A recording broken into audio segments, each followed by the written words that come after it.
Well, the common market for Eastern and Southern Africa is the largest trading as well as a diplomatic bloc in the African continent. And the numbers confirm this.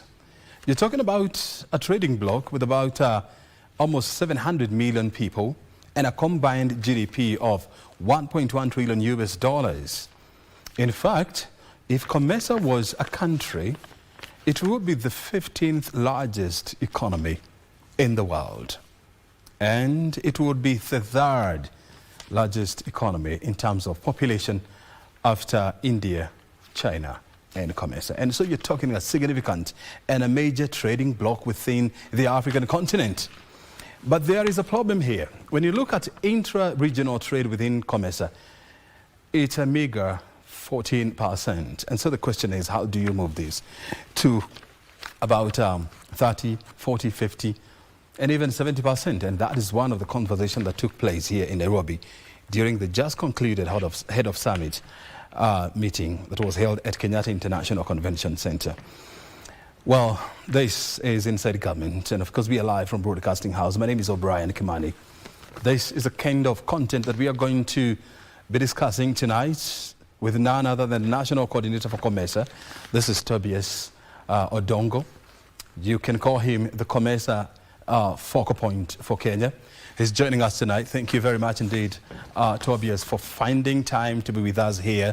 I know it's been a hectic month for you and for your team, and so we appreciate your time for joining us tonight. Yeah, thank you very much, O'Brien. It has been a hectic time for us as a country, but we've managed it. Yes. Yes. How did you manage to pull it through? Yeah, it was, in fact, we started with the coordination and organization for the summit a little bit early enough. How earlier? We started it in May. May? Yeah. This year? This year. That's when we composed. So you're talking about 5 months ago? 5 months ago. We composed a National Organizing Committee from the ministries, departments, and agencies.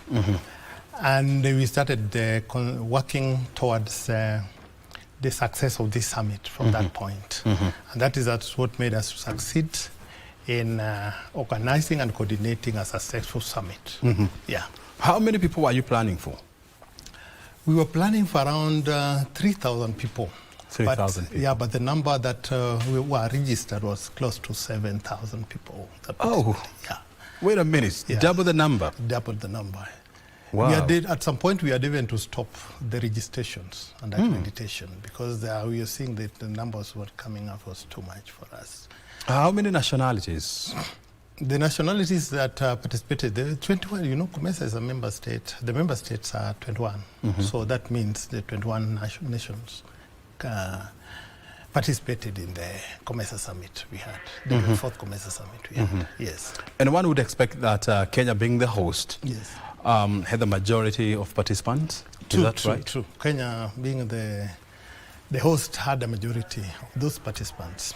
Yeah, because that included those who are at the exhibition and those who are service providers, and even the committee, those who are working at KCC. We considered all those also registered, and they became part of the participants for the 24th COMESA Summit.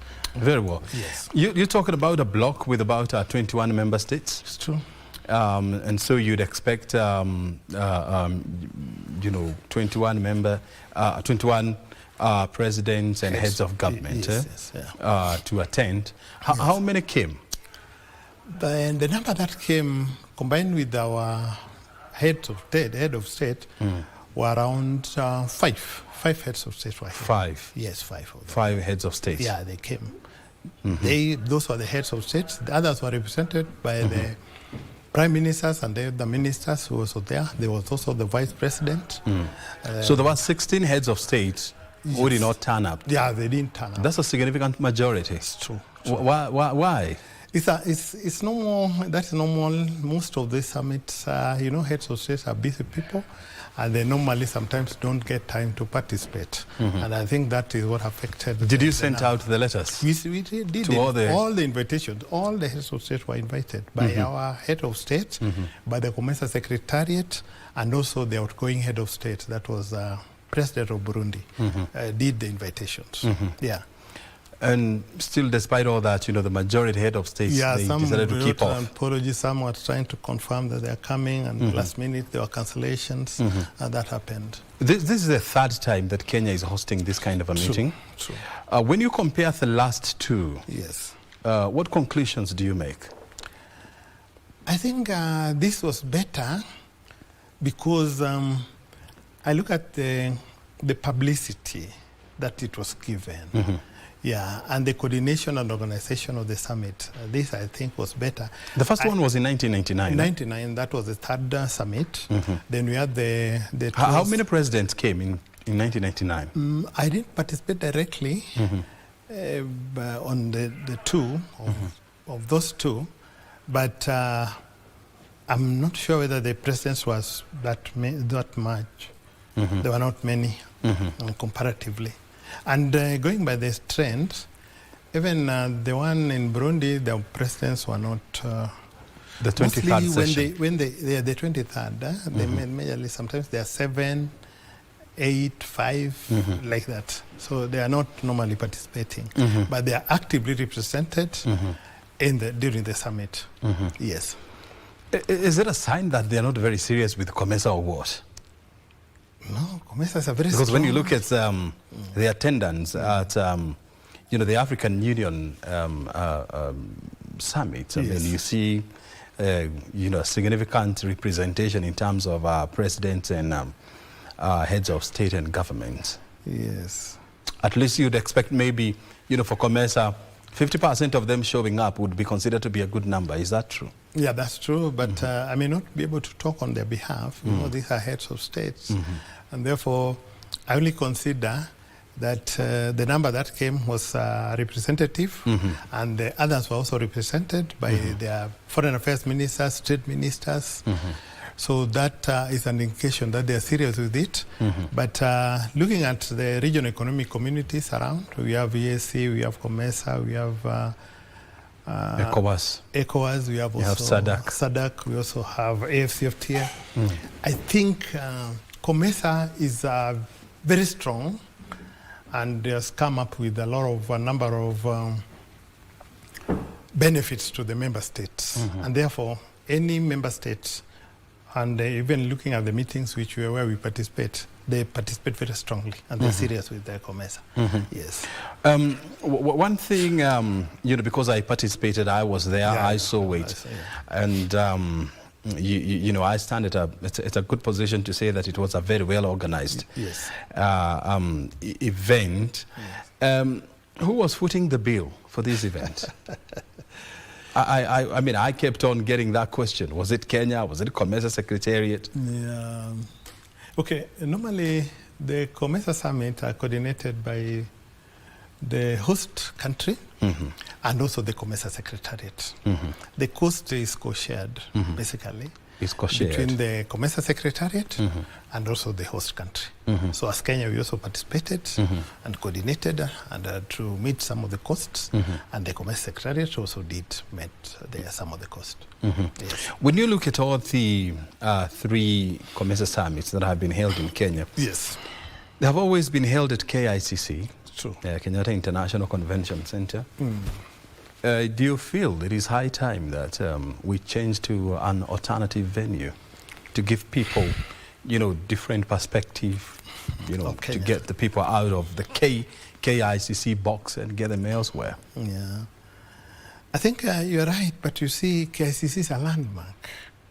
And being a landmark, even before we even had to propose the venue, the COMESA Secretariat knew that the venue is KICC.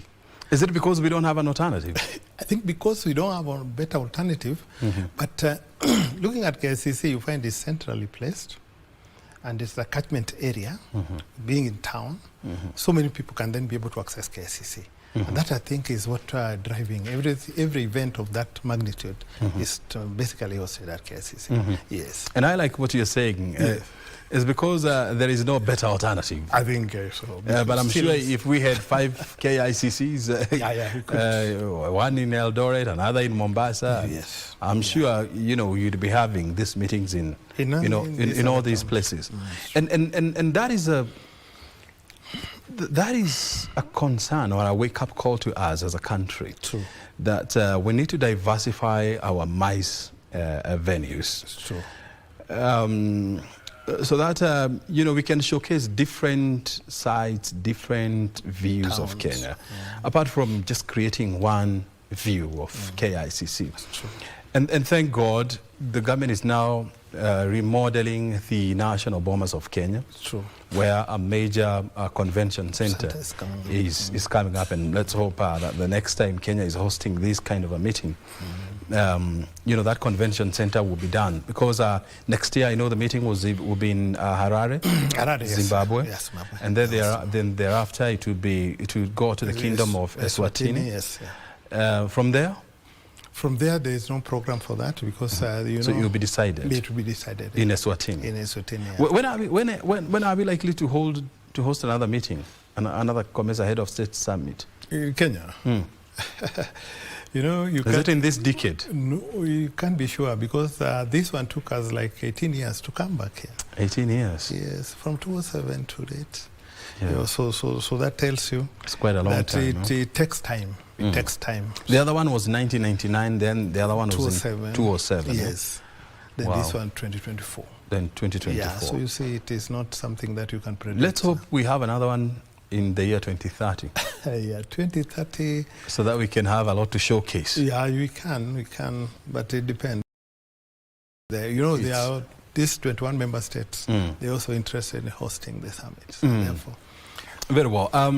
Let's now get deep into the issues that were discussed at the summit. Yes. And one of them was the intra-regional trade. True.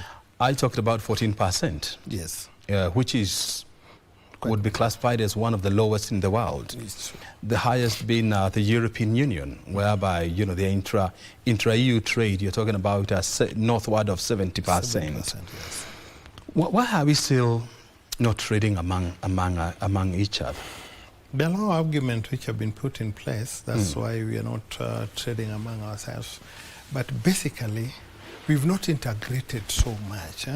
And we have non-tariff. We are having non-tariff barriers, which we are imposing on trade. And this is what is affecting intra-African trade. And because some people reason that we almost produce the same product, and that is why there's no much of intra-COMESA trade.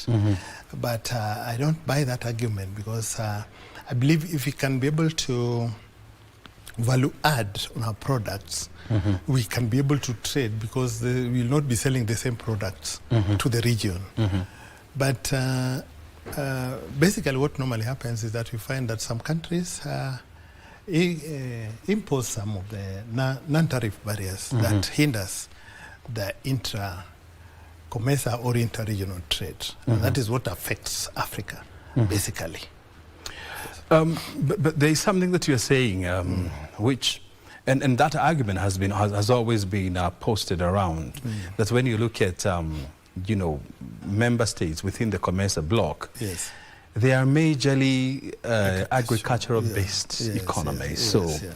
They're producing coffee, they're producing maize, they're producing flowers, they're producing beans and all that. Beans, tea, coffee. And so there is very small industrialization and manufacturing base. Actually, when you were to look at COMESA, some of the biggest manufacturers within COMESA are Kenya.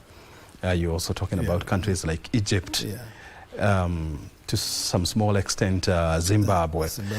And so the argument has always been, if COMESA countries were to industrialize and expand their industrial base, and then deal with issues of NTBs, then you would expect these intra-regional trade to go up by almost 50%. It's true. So what is holding back industrialization within COMESA? Yeah, you see what happened when we opened our markets. We then started to be importing economies. We started importing mostly from Asia. Yeah. And that has thwarted our industrialization. Yeah. So you find people are not concentrating on industrial growth, but mostly they are concentrating on importing products and bringing to the region. So that is why the industrialization part is still down and still going down. Because, let's take textile, for example. Because looking at the region currently, particularly on textile, you find almost the clothes people wear in the region are all imported. Yeah, from the Asia and all that. So that has really affected us when we opened our markets and started to import most of the products which we use as a region. So that has affected our industrialization. But COMESA is, and the region is thinking around that. They're trying to improve and come up with industrial policies which can then be able to improve the industrialization of the region. Yes, and also we also been accused of exporting raw products. Yeah. Yeah. Have we been accused, or that's what happens? I mean, when you look at 90%. Basically, that is what happens. But COMESA, we're trying to promote the value addition. Because if you value add, then you kind of progressing towards industrialization. But how do you value add without a strong industrial base? Like coffee. How do you value add coffee if you don't have proper systems to roast, to grind, to package, and to export? But I don't think these days there are some of the value added coffee from the region, even from Kenya. We don't just sell the beans, coffee beans, but we sell the products from the coffee. The cherries. The cherries. Yeah. So that tells you we are starting to do some value addition on our produce. But even when you look at Kenya, for example, I mean, the amount of coffee that we sell to the world in complete form is less than 20%. It's true. Look at tea, for example. Yeah. The same thing goes for tea. And so from where you see it or from where you stand, I mean, what then do we need to do to accelerate value addition? And for value addition to happen, what do we need to do as an enabler? True. Looking at the theme of the summit, the 24th COMESA summit, you're talking of leveraging digitalization to deepen value addition for sustainable and inclusive growth. That is a very strong theme. And this theme here... And quite mouthful. Yeah, it's quite mouthful. Yeah. So the value addition part is what, as Kenya, when we are coming up with this theme, we're looking at it that if we deepen digitalization, if we leverage on digitalization, then we may be able to deepen... And this is digitization, not digitalization. Digitalization, yes. To deepen our regional value chain for sustainable and inclusive growth. So, value addition is key. And by doing value addition, we are getting towards industrialization. But if you use digitalization, passing the information digitally to our people, that we need to do value addition. We don't need to sell our commodities in a raw form because it is not fetching good price and it's not being competitive, and we are not making profit out of it. This may make people to understand that value addition is a key component of our growth as a region, and if we do it, we'll then be able to progress as a region. So value addition is what is key for our growth.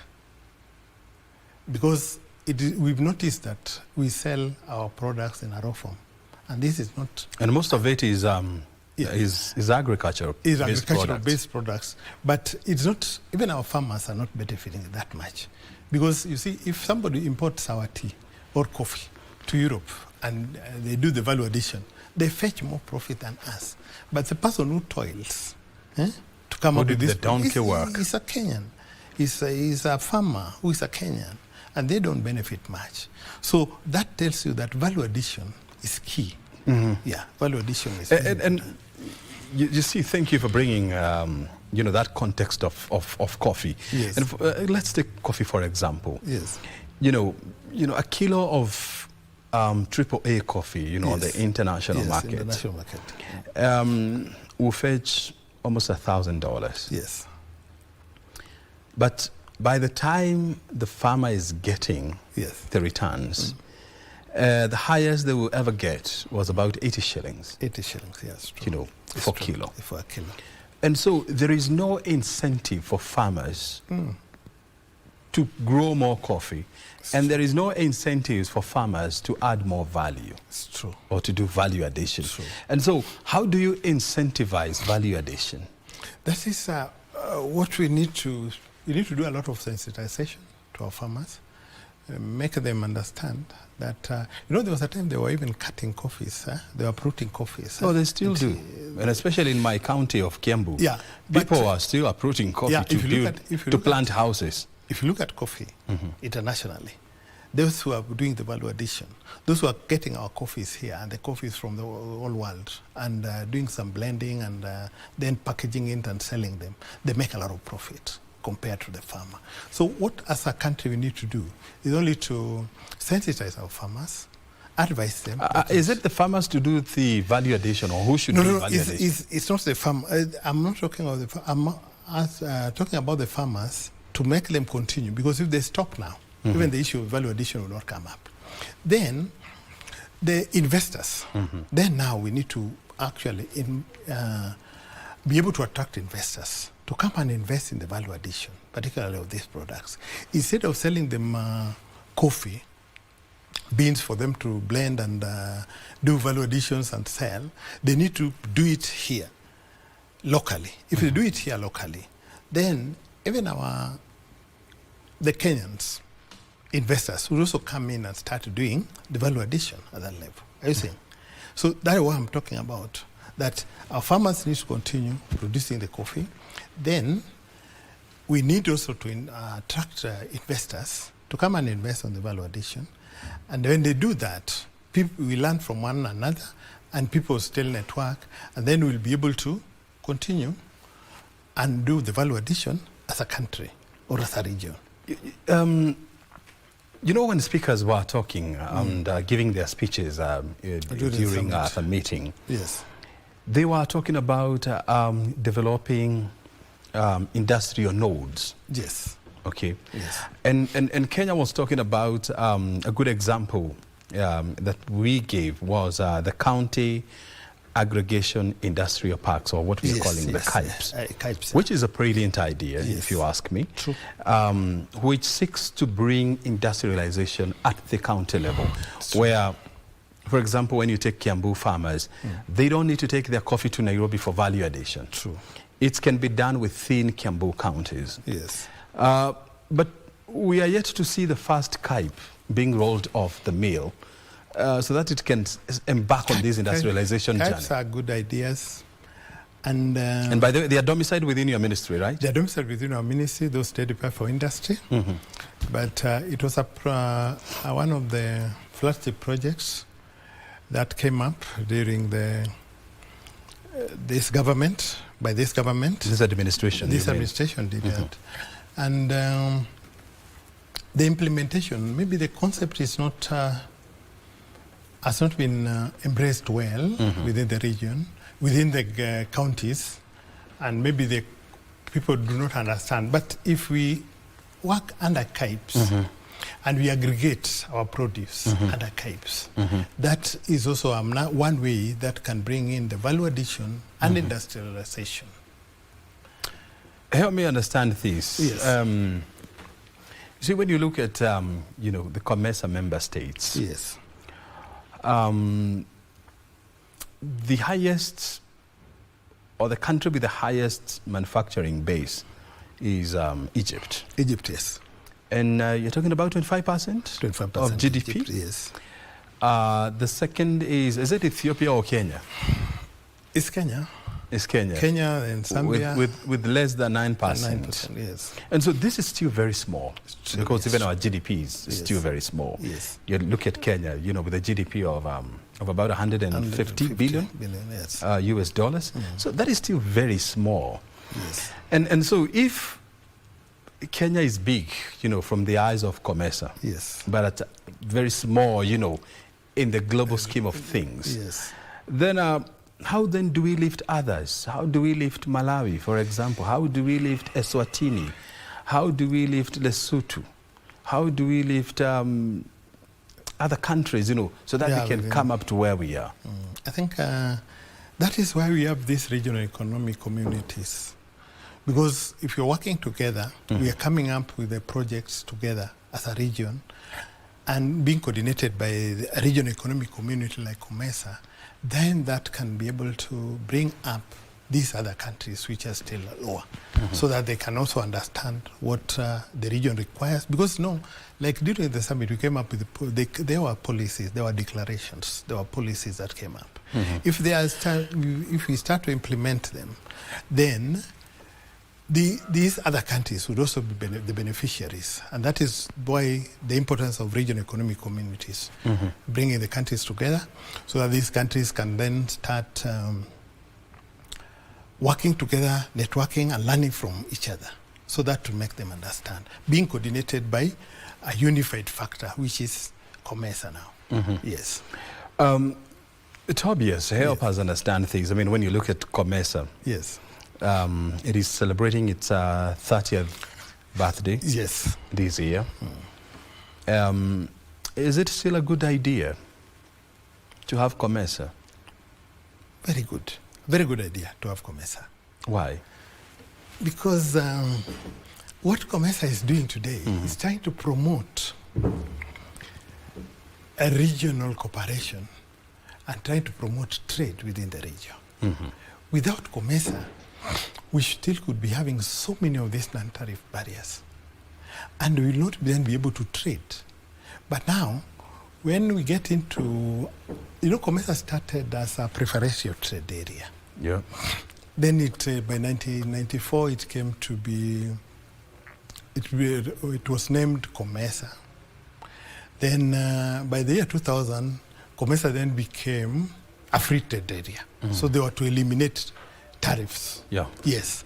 So when that happens, that is what has enabled even the intra-COMESA trade. To grow to that level. To grow to that level. Very good. Imagine if it was not there. It would be worse. It would be that worse. is why we still need COMESA, and we need more. If you look at the AU agenda of 2063, and that is what one of the flagship projects is the AFCFTA. And this AFCFTA now would want to bring the whole Africa together to trade. Very well. So that is why COMESA is still relevant, and regional economic communities are very relevant, and they are going to be helpful. Moving forward. Well, if you're just joining us, we're talking matters common market for Eastern and Southern Africa. COMESA, I mean, the 24th Head of Summits was held here in Kenya just the other day. There were serious conversations on how to enhance trade and improve intra-regional trade. We are fortunate enough this evening to have COMESA focal point for Kenya. This is Tobias Odongo, and we are looking at how to improve trade within COMESA. You're watching Inside Government. We're taking a break. We are back with more. Stay right here.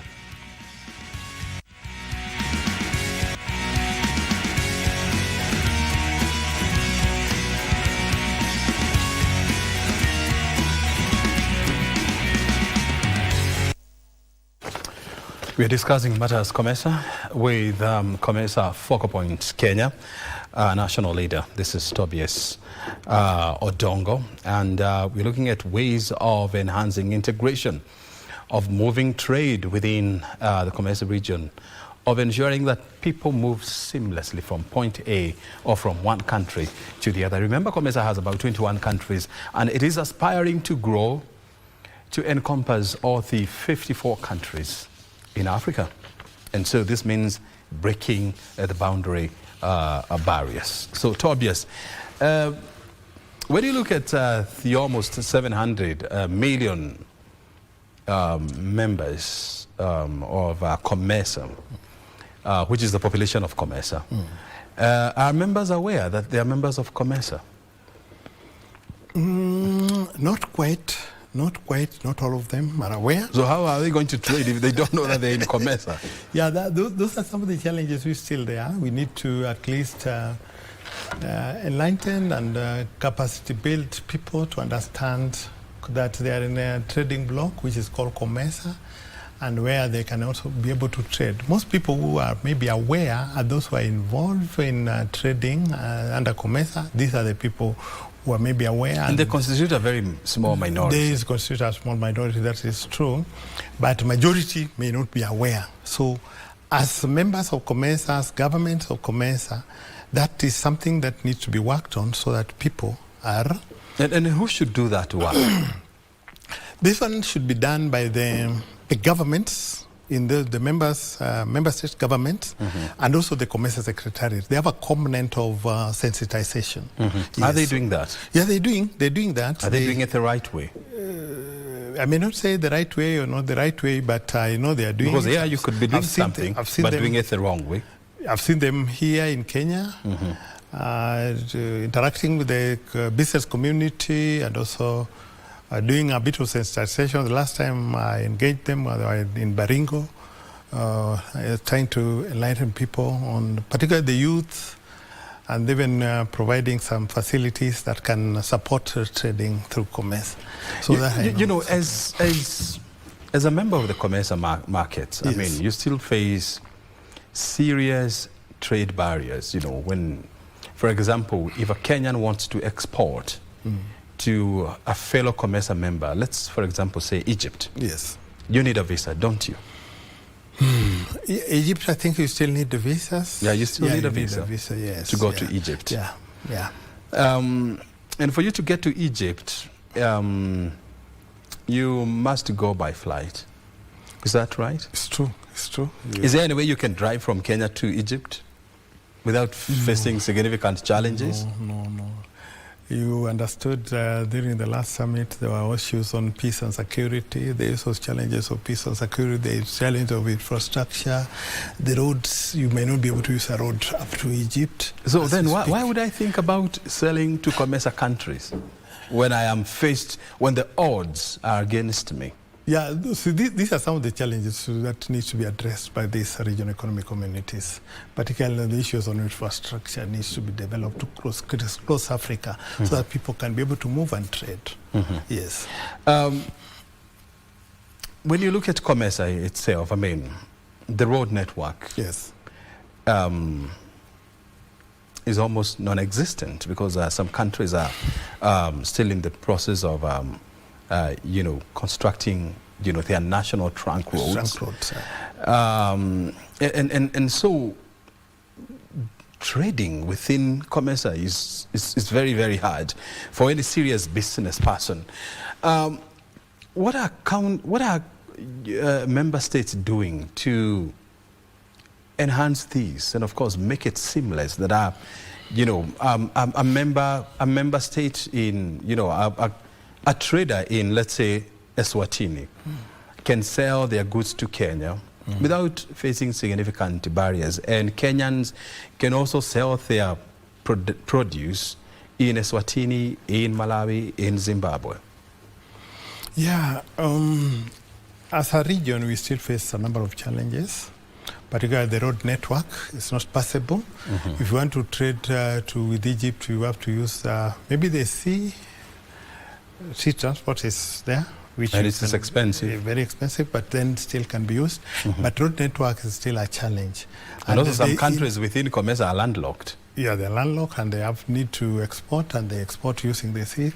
But and even they fly, they are commodities for exports. But what is key and important is that as we come together as a region and a number of countries coming together, we are able then to be able to face some of these challenges. Yeah, particularly issues on infrastructure. What I know is happening with COMESA is that they are trying to harmonize their transport policies. They're trying to do these regional projects as collectively as a region, and they maybe combine the resources to face some of these challenges. And that is what would open Africa. Because maybe a number of countries may not be able to get the resources to do some of those big projects on their own. But if now people come together and with some support, we then can be able to undertake some of these big infrastructure projects. So that is why coming up to as a region, as a COMESA, and facing up some of these challenges, we then be able to address them. And that's the reason COMESA and other regional economic communities are there. Yes. You see, when you look at COMESA, you still have member states belonging to other regional blocs.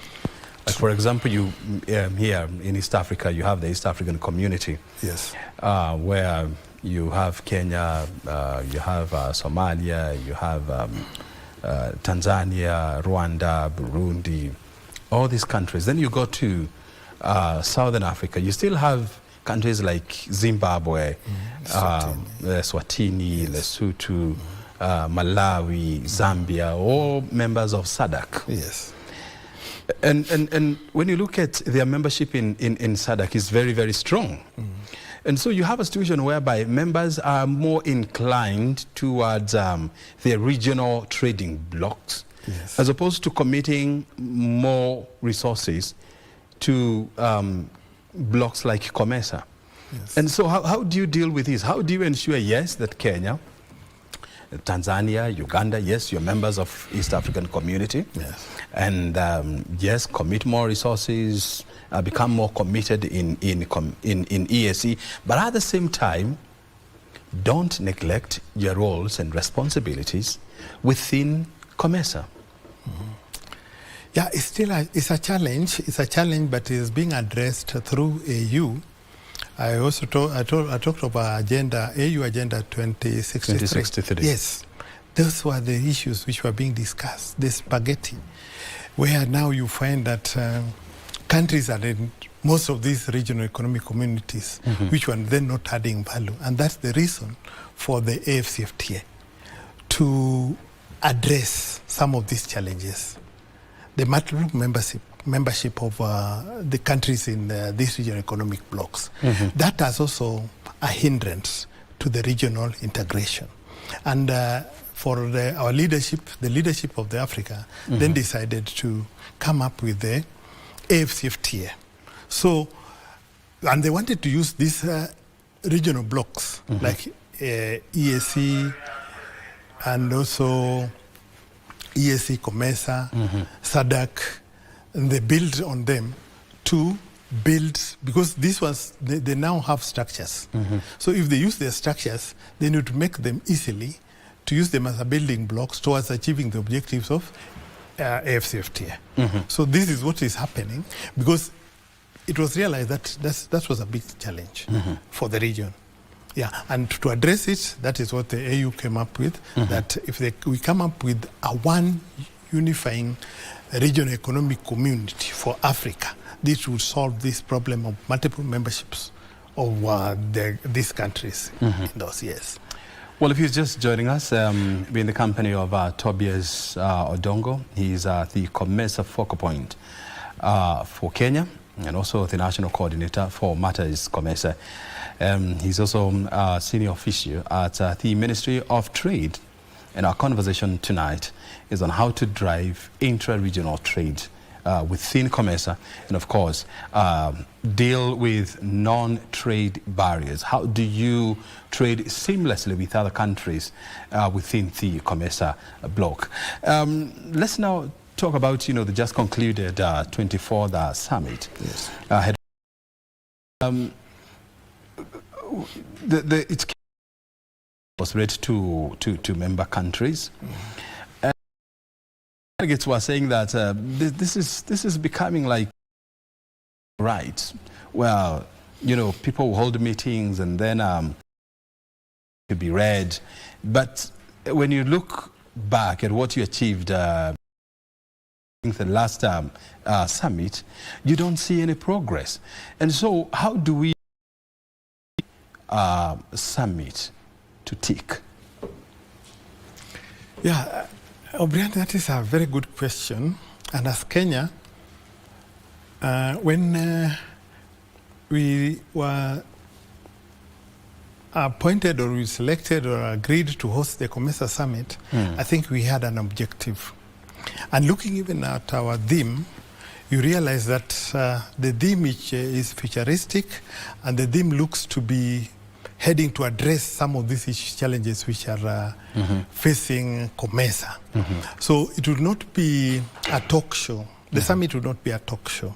The declarations and the communiques which were there, as you understand our leadership, the current leadership we have in the country, they'll then be able to address some of these challenges.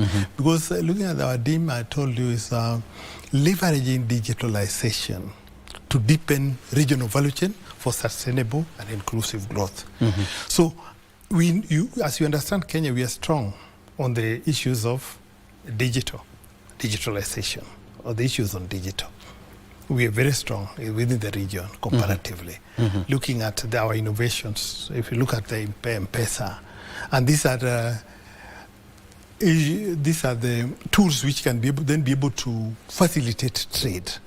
So we chose that theme to enable us to influence the region towards digitalization, that which can be able to address some of these challenges, like even the non-tariff barriers.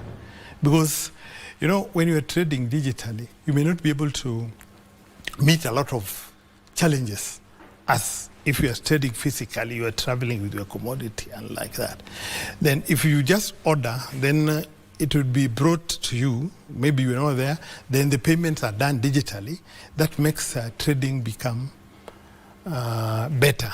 And also you can be able to navigate some of these challenges on the issues of non-tariff and all that. So that is where Kenya is. So as Kenya, the communiques and the declarations which were made, we as Kenya, and looking at our head of state, know how our head of state is proactive. I know it would work towards implementing most of those declarations which were made. Yes. Like, for example, look at the issue of electricity. And, you know, the communique was very clear that we need to create strong interconnection infrastructure within the COMESA region, because you have some countries that are still struggling with legacy infrastructure in terms of having very old and highly inefficient energy infrastructure. And you have countries who are having very sophisticated energy infrastructure. You know, countries like Ethiopia that opened the largest hydropower station in Africa. And so this requires massive resources. And countries do not have these resources. So how are they going to do this? Looking at the declaration from the summit and the communique, you realize our president was very proactive when he came up and advised the member states that we need our own resources. We need to rely on the external resources, the external support, the development partners. They're not actually helping us. Then he also had urged member states to increase their shares on the Trade Development Bank. You know, Trade Development Bank is owned by COMESA. And now they wanted Trade Development Bank that we increase our shares, we consolidate our shares, that we have enough resources. That which member states can then be able to use to fast track some of these infrastructure developments. Very good. Well, I mean, as I told you earlier on, we are with, in studio, we are in the company of Tobias Odongo. He's the COMESA focal point for Kenya. And of course, he's sharing with us, some of the initiatives that are being put in place to ensure that we create a strong COMESA, not just for Kenya, but for Africa as a continent. And I've been telling you this, when you look at COMESA, you're talking about a behemoth of a trading bloc, 21 member states, almost 700 population. And you're talking about a GDP of over 1.1 trillion US dollars, which is massive by all standards. And so, Tobias, because we have about four minutes before we wind up. Yes, we have 4 minutes. I mean, we've been here for the last 47 minutes. So help us understand this. Where do we go from here, and how do we make COMESA to be strong, and how do we position Kenya as a key driver of inclusion and integration in COMESA? O'Brien, you understand that as the host, when we hosted the COMESA Summit, then we became the chair of the COMESA. So when we become the chair, it's us to drive the policies of COMESA going forward for the 1 year we are going to have. So when we're going to drive policies, it's upon Kenya now to come up with the policies that which can make COMESA to be strong. One such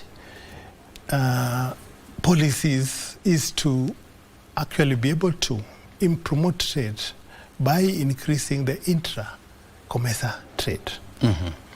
Kenya, as I told you, we are strong on the digitalization. That is within the region.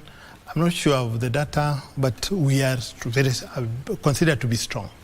Then we chose that to use the digitalization to be able to capacity build the other member states so that our region and our member states can also be able to adopt digitalization to fast track the regional integration of COMESA. So that is our strong point as a region. So if we be able to implement some of these recommendations which came out of the 24th COMESA Summit, we'll be able to be strong, and we leave COMESA, we leave the chairmanship of COMESA when COMESA is not where we found it as a region. Yes. Very well. Yeah. Good. Tobias. Yeah. Unfortunately, time is over for us when we were just starting. I know you are just here in town. We'll always engage with you so that we can discuss these issues of driving COMESA forward. Yes. Your time is highly appreciated. Thank you very much for inviting me. Thank you very much indeed. Thank you. Thank you very much. COMESA Focal Point National Coordinator for Kenya, Tobias Odongo, joining us tonight, to share with us some of the wisdoms on how to drive COMESA forward. And of course, you have heard it from him. We just hosted a highly successful meeting. And so the question is, how do we make COMESA a successful story? It has struggled in the last 30 years. How do we make it to the next 30 years? And how do we make COMESA strong? Well, it will require the efforts of all the 21 member states, and of course attracting more member states to join COMESA. And of course empowering the citizenry, dealing with non-trade barriers, and of course enhancing trade, or what we call intra-regional trade. My name is O'Brien Kimani. Thank you very much indeed for joining us. You have been watching Inside Government. Remember, this is what we do every Wednesday from 8 to 9 p.m. where we discuss critical issues with policymakers and policy movers. Thank you very much indeed. The Prime Edition is coming up next with John Jacob Kuria and Doreen Arange. Hang around. Bye.